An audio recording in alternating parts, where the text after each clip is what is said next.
MS ওয়ার্ডের টিউটোরিয়ালে আপনাদের স্বাগতম।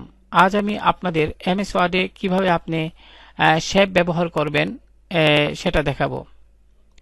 প্রিয় শিক্ষার্থী, সাধারণত আমরা যারা এমএস ওয়ার্ডে কাজ করি তারা বিভিন্ন সনদপত্রে এই ধরনের শেপ ব্যবহার করার প্রয়োজন হয়।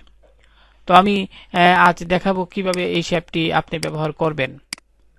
মনে করি আপনি যে কোনো সনদপত্রে এইভাবে জাতীয়তা সনদপত্র লেখাটি আপনি টাইপ করলেন।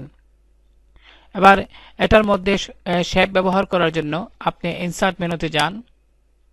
ইনসার্ট মেনু থেকে শেপে ক্লিক করুন। শেপ থেকে যে মেনুটি আসবে সেখান থেকে আপনার এখানে স্টারসের ব্যানার্সের অধীনে আমি এই শেপটি নিতে চাই, তো এটাতে মাউস দিয়ে ক্লিক করুন। আপনার যেটা পছন্দ সেটা আপনি নিতে পারেন। তো আমি এখানে এটা দিয়ে দেখাচ্ছি। এটাতে ক্লিক করলাম। করার পরে লক্ষ্য করুন মাউস পয়েন্টারটি প্লাস আকার ধারণ করেছে। এমত অবস্থায় আপনি একটু কোনাকুনি অর্থাৎ এই যে জাতীয়তা সনদপত্র লেখাটি আছে এর উপরের দিকে বাম দিকে একটু এখানে ক্লিক করুন। ক্লিক করে একটু কোনাকুনি ভাবে আপনি এভাবে মাউস দিয়ে ড্র্যাগ করুন।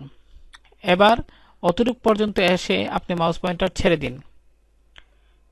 এবার শেপ ফরম্যাটের অধীনে ফরম্যাট মেনুর অধীনে শেপ ফিল থেকে আপনি এখানে নো ফিল নির্বাচন করে দিন।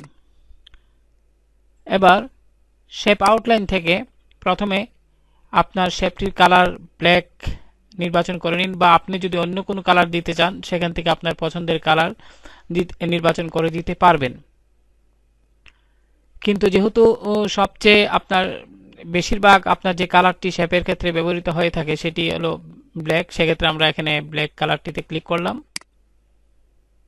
এবার লক্ষ্য করুন এখানে হলুদ একটি চিহ্ন দেখা যাচ্ছে। তো আপনি মাউস পয়েন্টার এই হলুদ চিহ্নে নিন এবং একদম কোনাকুনিভাবে মাউস দিয়ে ড্র্যাগ করুন। কোনাকুনিভাবে দেখুন, লক্ষ্য করুন এখন কত সুন্দরভাবে শেপটি দেখা যাচ্ছে।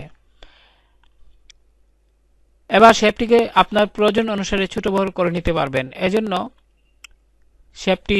শেপটির মধ্যে যে রিসাইজ বক্সগুলো রয়েছে, লক্ষ্য করুন এখানে যে রিসাইজ বক্সগুলো রয়েছে এগুলোতে মাউস পয়েন্টার নিয়ে আপনি প্রয়োজন মতো ছোট বড় করে নিতে পারবেন।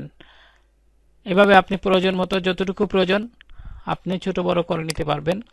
এখানে যদি ক্লিক করে আপনার উপর দিকে নেই, দেখুন উপর দিকে একটু বড় হচ্ছে। আবার যদি এখানে ক্লিক করে নিচের দিকে নেই তাহলে এরকম ভাবে আপনি করতে পারবেন। এখন শেপ যদি মনে হয় আপনার শেপটি যে বর্ডার আছে সেই বর্ডারটি আরেকটু আপনি সরু করতে চান, চিকন করতে চান, তাহলে আপনি এখান থেকে শেপ আউটলাইন থেকে উইতে গিয়ে উইথের অধীনে দেখেন এখানে আপনার অনেকগুলো আপনার দেখা যাচ্ছে আপনি কতটুকু চিকন রাখতে চান।